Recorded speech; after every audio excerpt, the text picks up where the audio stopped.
ओम नमः शिवाय। हर हर महादेव।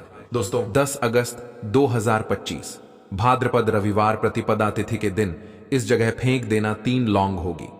हर मनोकामना पूरी मिलेगी, सभी दोषों से मुक्ति, इतना धन आएगा कि संभाले नहीं संभलेगा। भगवान भोलेनाथ जी के आशीर्वाद से पूरे साल धन बरसता रहेगा। दोस्तों जैसा कि आप सभी लोग जानते हैं कि 10 अगस्त को भाद्रपद रविवार प्रतिपदा तिथि पड़ रहा है, इसीलिए यह दिन बहुत ही खास है। क्योंकि देखिए दोस्तों, गुरु जी ने कहा है कि जब भी भाद्रपद रविवार प्रतिपदा तिथि पड़े तो आपको सिर्फ और सिर्फ 3 लौंग वाला उपाय करना चाहिए। यह उपाय इतना खास है कि अगर आपने सही मुहूर्त पर सही क्रिया अनुसार 3 लौंग वाला उपाय कर लिया, जो प्राचीन काल के समय का महाउपाय है, तो मान के चलिए दोस्तों, भगवान भोलेनाथ जी के आशीर्वाद से आपके जीवन का कितना ही बड़ा दुख हो, उससे आपको मुक्ति मिल जाएगी।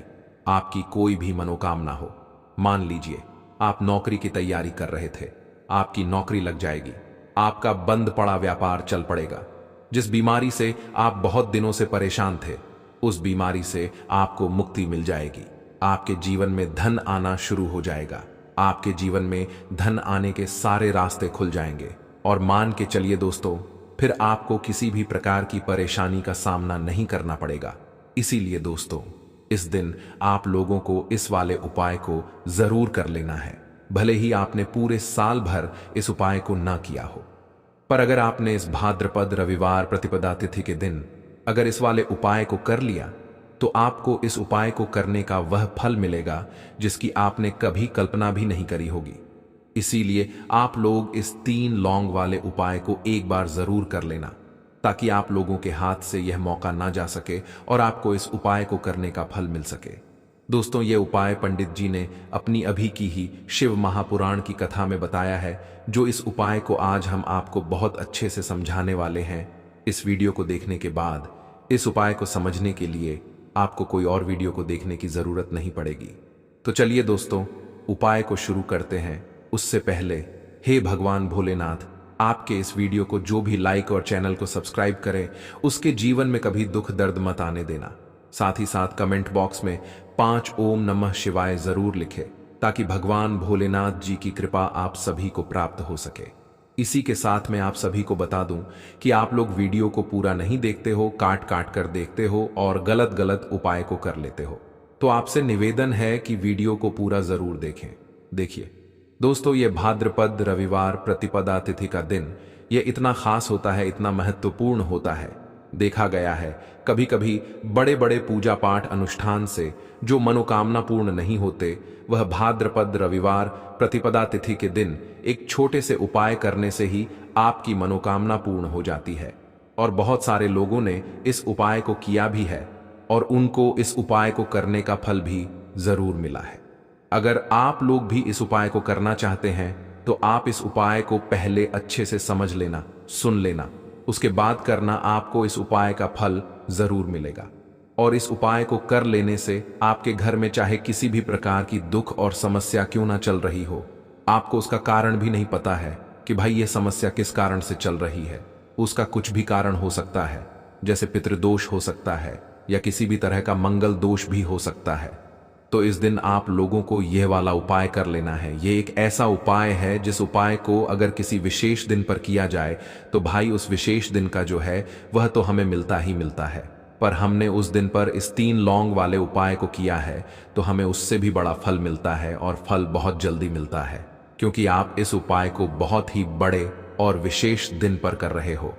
तो चलिए अब उपाय के बारे में बात करते हैं, लेकिन उससे पहले आप लोगों को यह जानना आवश्यक है कि आखिर यह उपाय किस समय करना है, किसको करना है और कैसे करना है। तो चलिए हम आगे आपको वीडियो में एक एक करके बता देते हैं। तो दोस्तों, इस 3 लौंग वाले उपाय को हमें इस भाद्रपद रविवार प्रतिपदा तिथि के दिन कैसे करना है, किसको करना है, किस समय करना है और कहां पर करना है, ये सारे सवालों के जवाब आपको इस वीडियो में मिल जाएंगे। और जो यह वीडियो देखेगा भाई, उसको 3 लौंग वाला उपाय जरूर करना चाहिए, क्योंकि इस दिन शत्रुओं और किसी भी दोष, किसी भी बीमारी से मुक्ति पाने के लिए 3 लौंग का बहुत ही बड़ा और विशेष महत्व होता है। और जब बात आ जाए 3 लौंग की, तो यह सोने पर सुहागा वाली बात हो जाती है। और ये एक बहुत ही बड़ा उपाय हो जाता है। अब दोस्तों, इस 3 लौंग वाले उपाय को आखिर करना किसको है? सबसे पहले हम लोग वह बात जान लेते हैं। तो देखो, घर की जो बड़ी माताएं बहनें होती हैं, उन माताओं बहनों में से कोई भी एक बड़ी माता बहन इस वाले उपाय को कर सकती है। और दोस्तों, अगर आप चाहे तो अपने घर में से सभी सदस्यों को भी इस उपाय को करवा सकते हैं। अगर किसी व्यक्ति की खुद की कोई मनोकामना है, खुद की कोई दुख और परेशानी है जो कि वह अपने लिए ही करना चाहता है, इस वाले उपाय को तो वह खुद अपने लिए भी कर सकता है। बाकी अगर कोई घर में से ऐसा है जो कि अपने पूरे घर परिवार की सुख और शांति के लिए यह वाला उपाय करना चाहता है, तो भाई वह भी कर सकता है। उसमें भी कोई दिक्कत वाली बात नहीं है।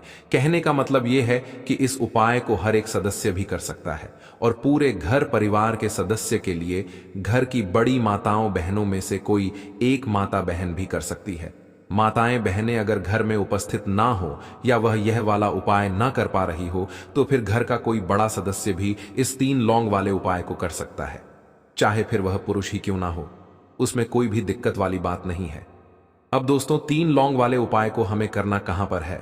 देखो, इस उपाय को हमें मंदिर में ही करना है। बहुत सारे लोग प्रश्न करते हैं, हर एक उपाय को करते समय क्या हम इस उपाय को घर पर या मंदिर में कर सकते हैं? देखो, तो इस वाले उपाय को आप मंदिर पर करोगे तो अच्छा रहेगा, घर में नहीं करना है इस वाले उपाय को। उसके बाद में दोस्तों, जो अगला प्रश्न निकल कर आता है वह ये आता है इस उपाय को लेकर कि आखिर इस उपाय को हमें किस समय करना है, सुबह के समय करना है कि शाम के समय करना है? तो देखो, इस वाले उपाय को आप लोग सुबह के समय भी कर सकते हो और शाम के समय प्रदोष काल में भी कर सकते हो। अब अगर आप पूछो कि भाई साहब सबसे उत्तम समय कौन सा रहेगा इस 3 लौंग वाले उपाय को करने का, तो हम आपसे बस यही कहेंगे कि इस उपाय को आप शाम के समय करेंगे तो ज्यादा बेहतर होगा, क्योंकि भाद्रपद रविवार प्रतिपदा तिथि का दिन है और इस दिन प्रदोष काल के बहुत महत्व होता है। बाकी अगर सुबह के समय भी करेंगे तो भी अच्छा होगा, उसमें कोई भी दिक्कत वाली बात नहीं है। तो अब दोस्तों, जो अगली सबसे बड़ी और महत्वपूर्ण बात आती है वह यह आती है कि सुबह अगर हम उपाय को करेंगे तो हमें कितने बजे से लेकर कितने बजे तक के बीच में करना है, और शाम के समय प्रदोष काल में करेंगे तो हमें कितने बजे से लेकर कितने बजे के बीच में करना है। तो देखो, सुबह जितनी जल्दी हो सके आप उपाय को करने की कोशिश करना। बाकी अगर किसी कारणवश लेट भी हो जाओ, थोड़ी देर भी हो जाए तो देखो, सुबह जितनी जल्दी हो सके आप उपाय को करने की कोशिश करना।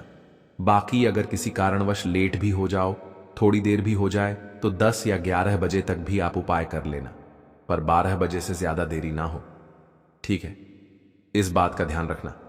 उसके बाद में दोस्तों, अगर शाम के समय प्रदोष काल की बात करें, प्रदोष काल का जो समय होता है वह शाम के 6 बजे से शुरू हो जाता है। मतलब शाम के 6 बजे से लेकर रात के 7 बजे के बीच का जो समय होता है, यह समय प्रदोष काल का समय होता है। इस उपाय को 7 बजे या 8 बजे के बीच में भी कर सकते हो। मतलब शाम के 6 बजे से रात 8 बजे के बीच में आप कभी भी इस वाले उपाय को कर सकते हो, उसमें कोई भी दिक्कत वाली बात नहीं है। परंतु 10 अगस्त भाद्रपद रविवार प्रतिपदा तिथि के दिन कोशिश करना कि समय के अंतर्गत ही कर लो। किसी कारणवश ना कर पाओ तो थोड़ा देरी से भी कर सकते हो। तो चलिए, अब हम अपने सबसे पहले उपाय की बात कर लेते हैं। तो लौंग के उपाय के लिए आपको सबसे पहले जरूरत पड़ेगी 3 लौंग। अब 3 लौंग, आज रविवार की रात 3 लौंग घर में इस जगह पर फेंक देना। धन की कमी आपके जीवन से दूर हो जाएगी और बड़े से बड़ा नजर दोष भी आपके घर से दूर हो जाएगा। घर परिवार के जितने भी सदस्य हैं उनके जीवन से दूर हो जाएगा। राधे राधे दोस्तों। देखिए, आज की वीडियो बहुत ही खास है, क्योंकि आज की वीडियो में 3 लौंग का ऐसा उपाय आपको बताने वाले हैं। 3 लौंग आपको अपने घर में जला देना है। इस उपाय को आपने रविवार के दिन कर लिया तो ऐसा मान के चलिए कि आपके जीवन के जो दुख हैं अब उन्हें दूर होने में ज्यादा समय नहीं लगेगा। तो देखिए, बात करेंगे सबसे पहले लौंग की। लौंग जो होती है, पूजा पाठ हो गया, कोई भी हम बहुत बड़ी पूजा करते हैं या छोटी पूजा करते हैं, कोई भी चीज जब हम पूजा से रिलेटिव करते हैं, है ना, तो होता क्या है, हम उसमें लौंग जरूर लेते हैं। बजरंग बली का पूजन करते हैं, भगवान गणेश का पूजन करते हैं, महादेव का पूजन करते हैं, बजरंग बली का पूजन करते हैं। लौंग हम उसमें विशेष रूप से लेते हैं, क्योंकि लौंग जो होती है ये एक तरह से आपके घर से नजर दोष को भी दूर करती है, नेगेटिविटी को भी दूर करती है। और लौंग के जितने भी उपाय होते हैं आपको बता दें, ये बहुत जल्दी देवी देवताओं को भी प्रसन्न करते हैं और आपके जीवन के कष्टों को बहुत जल्दी दूर कर देते हैं। तो जो लोग भी चाहते हैं ना कि हमारे जीवन के कष्ट जल्दी से जल्दी दूर हो जाएं, उन्हें तो विशेषकर लौंग के उपाय जरूर करने चाहिए। जो लोग चाहते हैं जल्दी से जल्दी अच्छा सा रिजल्ट उनको उनके जीवन में मिले, पैसा उनके पास आए, पैसा उनके पास रुके, तो उन्हें भी विशेषकर लौंग के उपाय जरूर करने हैं। तो देखिए, ज्योतिष शास्त्र में भी लौंग के ऐसे ऐसे उपाय हैं जिन्हें करने से व्यक्ति अपने जीवन की बड़ी से बड़ी समस्या का समाधान निकाल सकता है। कहने का मतलब है, लौंग के उपाय करके आप अपने जीवन के बड़े बड़े कष्टों को न बहुत आसानी से दूर कर सकते हैं। लेकिन बहुत बार हम होता क्या है, जीवन में जब कष्ट बहुत बढ़ जाते हैं, दुख बहुत बढ़ जाते हैं, तो हमारा जो दिमाग होता है वो सोच नहीं पाता है। हम नहीं समझ पाते हैं कि यह जो कष्ट हम इतने बड़े लग रहे हैं और होते भी हैं।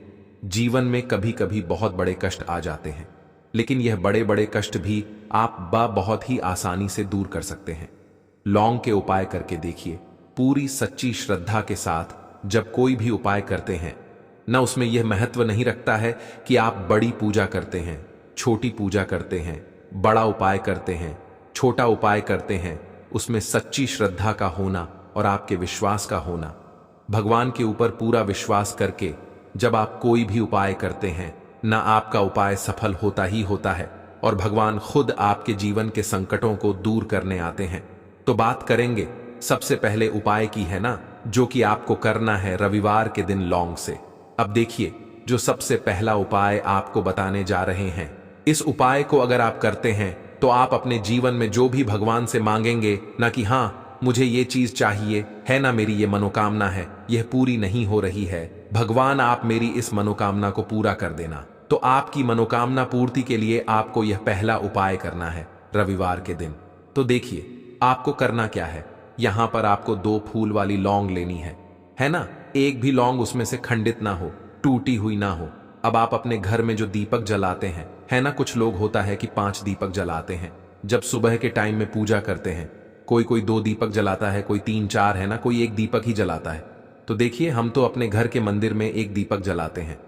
तो आपको करना क्या है, जैसे मान लीजिए आप अपने घर में 1 दीपक जलाते हैं है ना, चाहे वो फिर आप तेल का जलाते हैं, घी का जलाते हैं, किसी का भी जलाते हैं।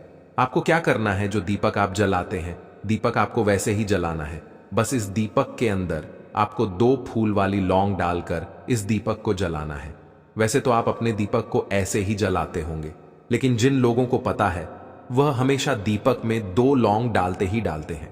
देखिए, जब भी आप अपने घर के दीपक में 2 लौंग डालकर दीपक जलाते हैं ना, सबसे पहले तो ये आपके घर के वास्तु दोष को ठीक करता है। दूसरी चीज, अगर घर में नजर दोष है, नेगेटिविटी बढ़ गई है, उसे दूर करने का काम करता है। साथ ही साथ जो लोग कहते हैं कि हमारे काम में अड़चन बहुत आती है, हमारा यह काम पूरा नहीं होता है, हमारी यह विश पूरी नहीं होती, हमारी यह मनोकामना पूरी नहीं होती, तो आपकी विश और आपकी मनोकामना बहुत जल्दी पूरी हो जाती है जब आप अपने घर के दीपक में, उसी दीपक में जिसमें आप रोज पूजा करते हैं ना, उसमें 2 फूल वाली लौंग डालकर दीपक को जलाते हैं। तो यह उपाय आप किसी भी दिन करें, जरूरी नहीं कि आपको आज रविवार के दिन करना है। जब आप अपने घर में जिस समय पूजा करें, सुबह को करते हैं, शाम को करते हैं, जब भी आप दीपक जलाएं ना, उसमें 2 फूल वाली लौंग डालकर ही दीपक को जलाएं। इस उपाय को आप एक बार करके देखें, इसका रिजल्ट आपको बहुत ही पॉजिटिव मिलेगा और आप देखेंगे कि आपके घर से नजर दोष भी पूरी तरह दूर हो जाएगा, वास्तु दोष भी दूर होगा और हमेशा आपके घर परिवार की रक्षा, न आपके जीवन के जितने भी कष्ट हैं उन्हें दूर करके भगवान हमेशा आपके घर परिवार की रक्षा करते हैं और मनोकामना आपकी जरूर पूरी होती है।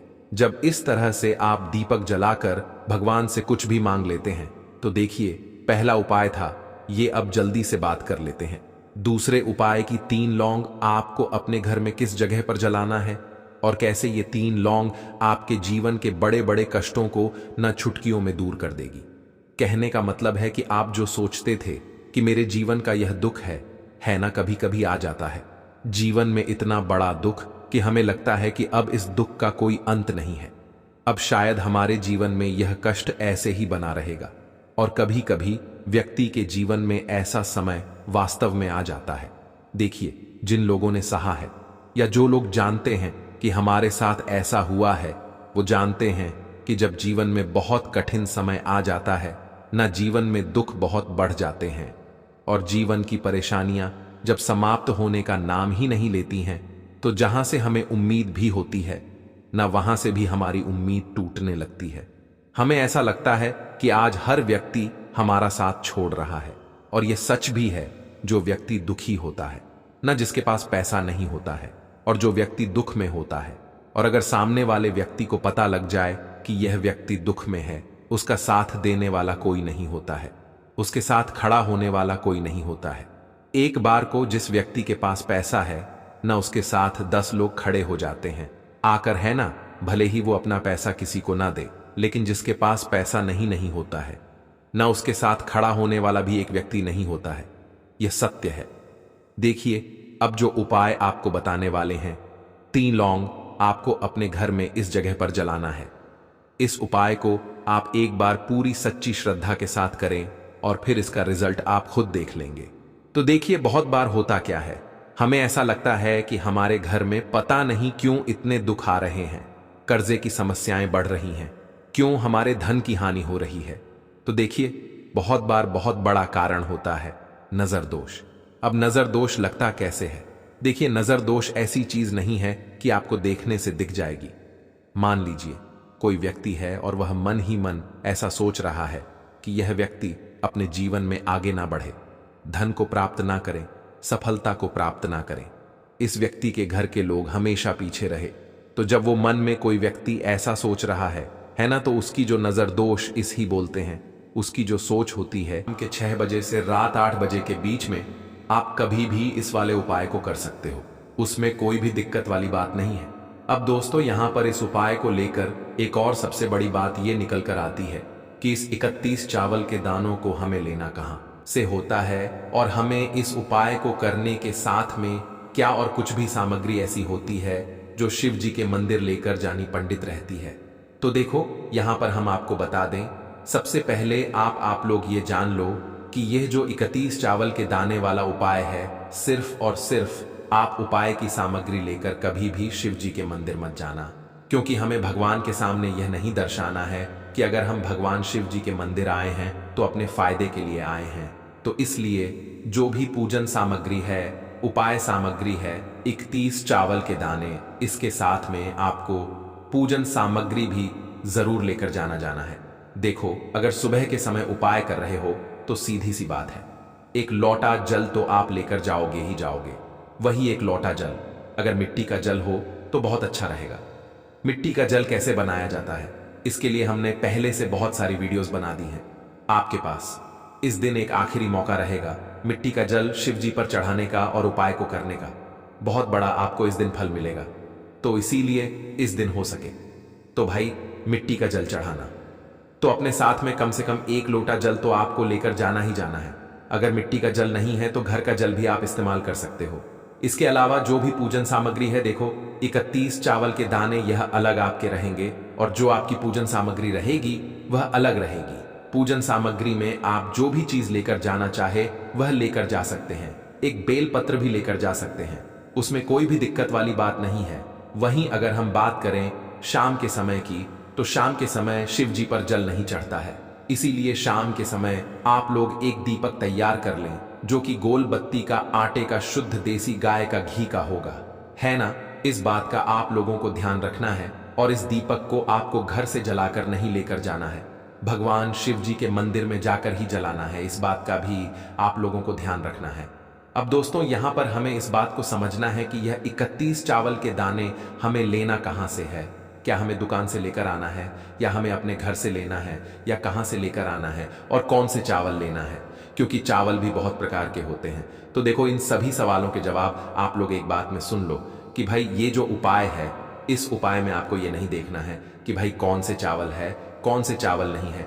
बस जो भी चावल ले रहे हो वह चावल का दाना सबूत होना चाहिए, मतलब साबुत होना चाहिए, टूटा हुआ नहीं होना चाहिए, कटा पिटा नहीं होना चाहिए। यह बात आपको ध्यान रखना है।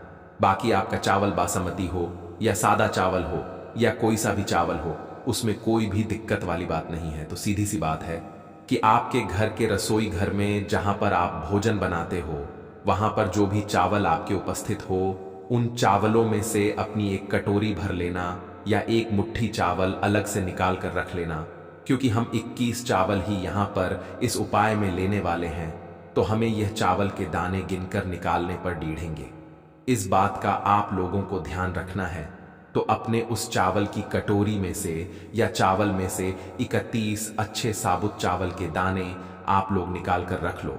किसी भी एक कागज की पू में या किसी एक छोटी सी कटोरी में आप लोग रख लो, ताकि यह सुरक्षित रहे, आपके एक भी चावल का दाना इधर उधर ना हो और आपका उपाय भी पूरा अच्छे से हो जाए। तो भाई, जैसे ही आपका उपाय की जो सामग्री है 31 चावल के दाने यह तैयार हो जाते हैं, उसके बाद मैं आपको जो भी अपनी पूजन सामग्री है सुबह के समय कर रहे हो तो एक लोटा जल और एक बेल पत्र या पूजन सामग्री जो लेकर जाना चाहो उसकी भी तैयारी कर लेना। और शाम के समय जा रहे हो तो भाई अपना जो दीपक है उसे तैयार कर लेना, ठीक है। और उपाय को करते समय शुद्धता का विशेष रूप से ध्यान रखना, ठीक है। सुबह सुबह स्नान करने के बाद ही उपाय को करने की आप लोग तैयारी करना। उसके बाद अगर शाम के समय की बात करें तो शाम के समय आपको स्नान करने की जरूरत नहीं है, पर शुद्धता का ध्यान रखना है। आपको स्नान तो नहीं करेंगे, आप हाथ मुंह धोकर भी इस वाले उपाय को शाम के समय प्रदोष काल में कर सकते हैं। इसमें कोई दिक्कत वाली बात नहीं है। तो आप अपने उपाय की पूरी सामग्री तैयार करके आपके पास ही में जो आपका शिव मंदिर हो वहां पर पहुंच जाइए। सबसे पहले शिव मंदिर में जाकर आप लोगों को उपाय नहीं करना है, पहले भगवान के दर्शन करना है, भगवान से आशीर्वाद प्राप्त करना है, फिर शिव जी की शिवलिंग के पास में आना है। शिवलिंग के पास में आने के बाद आप जो पूजन सामग्री लेकर आए हुए हैं, जैसे कि सुबह गए हुए होंगे तो एक लोटा जल और जो भी पूजन सामग्री लेकर आए हैं आप उनसे भगवान शिव जी की पूजन कीजिए। सबसे पहले तो एक लोटा जल ही चढ़ेगा, फिर आपको एक बेलपत्र श्री शिवाय नमस्तुभ्यम का जाप करते हुए शिवलिंग पर चढ़ा देना है। उसके बाद में आपकी पूजन सामग्री चढ़ेगी। उसके बाद में अगर दोस्तों शाम के समय अगर आप इस उपाय को कर रहे हो तो अपने साथ में कम से कम एक जो दीपक है गोल बाटी का जो आप अपने साथ में लेकर गए हो, उस दीपक को मंदिर में जाकर अपनी माचिस से जलाना है और उस दीपक को शिवलिंग के पास में रखना है, ठीक है। इस दीपक को रखने के बाद ही आप लोगों को अपना यह वाला उपाय शुरू करना है। और दीपक को ज्यादा पास में मत रखना, वैसे भी गर्मी पड़ रही है, भगवान शिव जी को आंच नहीं लगनी चाहिए, है ना। तो भाई जैसे ही आपकी पूजा अर्चना हो जाती है आप भगवान शिव जी को प्रसन्न कर लेते हैं। उसके बाद में शिवलिंग के पास ही में आप कहीं पर बैठ जाइए, सामने या आसपास जिस जगह पर आपको बैठना हो वहां पर बैठ जाइए और अपने वह 31 चावल के दाने अपने सामने निकाल कर रख लीजिए। क्योंकि अब यहाँ पर उपाय को यहाँ पर करने की आपको तैयारी करना है। और इस तरीके से जब आप उपाय करेंगे, पूजन सामग्री करने के बाद, पूजन अर्चना करने के बाद, तो आपको उपाय का फल बहुत जल्दी और बहुत बढ़ा होकर मिलेगा। तो अपने 31 चावल के दाने अपने सामने निकाल कर रख लेना। और यह जो उपाय है यह आपकी कि सीधे हाथ की हथेली से होगा, इसलिए इस बात का भी विशेष रूप से ध्यान रखना है। तो सीधे हाथ की हथेली का प्रयोग करके ही आप लोग अपना इस वाले उपाय को करना। अपने सामने जो भी आपकी कागज की पुड़िया है उसको खोल कर रख लो, या कटोरी है तो भाई उसे अपने सामने रख लो और अपने वह 31 चावल के दाने निकाल लो, ठीक है। उसके बाद में दोस्तों अब आपको क्या करना है कि शिवलिंग आपके सामने होगी, तो आपने वह 31 चावल के दाने एक एक करके जहां पर आपने बेलपत्र चढ़ाया है आपको शिव जी के शिवलिंग के ऊपर चढ़ाना है। कहां पर चढ़ाना है? शिवलिंग के ऊपर चढ़ाना है और कहीं पर भी नहीं चढ़ाना है। आपको अपने हथेली से तो शिवलिंग के ऊपर चढ़ाना है, भले ही फिर वह अपने आप जलाधारी पर गिर जाए या मतलब वहीं पर गिर जाए, उसमें कोई दिक्कत वाली बात नहीं है, पर आप चढ़ाओ। शिवलिंग के ऊपर ही तो आपको क्या करना है, अपना पहला चावल का दाना उठाना है, श्री शिवाय नमस्तुभ्यम बोलना है और शिवलिंग पर चढ़ा देना है। इसी तरीके से दूसरा चावल का दाना उठाए शिवलिंग पर चढ़ाना है और मंत्र बोल देना है। और फिर तीसरा चावल का दाना उठाना है, श्री शिवाय नमस्तुभ्यम बोलना है और चढ़ा देना है। इसी प्रकार से आपको पूरे 31 चावल के दाने एक एक करके शिव जी के शिवलिंग के ऊपर चढ़ाना है और भगवान से प्रार्थना करते जाना है। मतलब प्रार्थना तो आपको आखिरी में करना है, पर हर एक चावल के दाने को चढ़ाते समय श्री शिवाय नमस्तुभ्यम जरूर बोलना है। उसके बाद ही में यह चावल का दाना शिवलिंग के ऊपर आपको चढ़ाना है। जैसे ही आपके 31 चावल के दाने शिवलिंग के ऊपर चढ़ाना है जाते हैं तो भाई उसके बाद में आपको क्या करना है, भगवान से अपनी मनोकामना बोलना है। मनोकामना भी कब बोलना है, जब आपका 31 चावल का दाना आपके सीधे हाथ की हथेली में हो और आप उसे चढ़ाने के लिए जा रहे हो। श्री शिवाय नमस्तुभ्यम बोलकर उस आखिरी चावल के दाने को शिवलिंग के ऊपर चढ़ा देना और भगवान से फिर अपनी वह मनोकामना बोल देना, जिस मनोकामना के लिए आप लोग अपना ये वाला उपाय कर रहे हो, जिस भी दुख और परेशानी के लिए आप लोग अपना ये वाला उपाय कर रहे हो। उसके बाद में जैसे ही आप अपनी मनोकामना बोल देते हो, आपका ये वाला उपाय पूरा हो जाता है। पर दोस्तों, उपाय को करने के बाद आप लोगों को 2 मिनट भगवान शिव जी के मंत्र का जाप जरूर करना है और मंत्र का जाप करने के बाद भगवान से एक और बार प्रार्थना करना है अपनी मनोकामना के लिए या अपनी जो भी दुख और परेशानी है उसके लिए। इसके बाद में आप लोग भगवान को देखकर, भगवान से प्रार्थना करके, उनसे आशीर्वाद लेकर वहां से उठ सकते हैं और अपने घर पर जा सकते हैं। बस दोस्तों, यहां पर यह वाला उपाय पूरा हो जाता है। इस तरीके से जो भी व्यक्ति छोटी छोटी चीजों का ध्यान रखते हुए इस 31 चावल के दाने वाले उपाय को करेगा, निश्चित सी बात है उसे उसकी मनोकामना जल्दी ही पूर्ण होगी और जो भी दुख और परेशानी है वह भी बहुत ही जल्दी दूर होंगे। और दोस्तों, अगर आपको हमारी यह वीडियो पसंद आई हो तो हमारे इस वीडियो को लाइक और चैनल को सब्सक्राइब जरूर करें।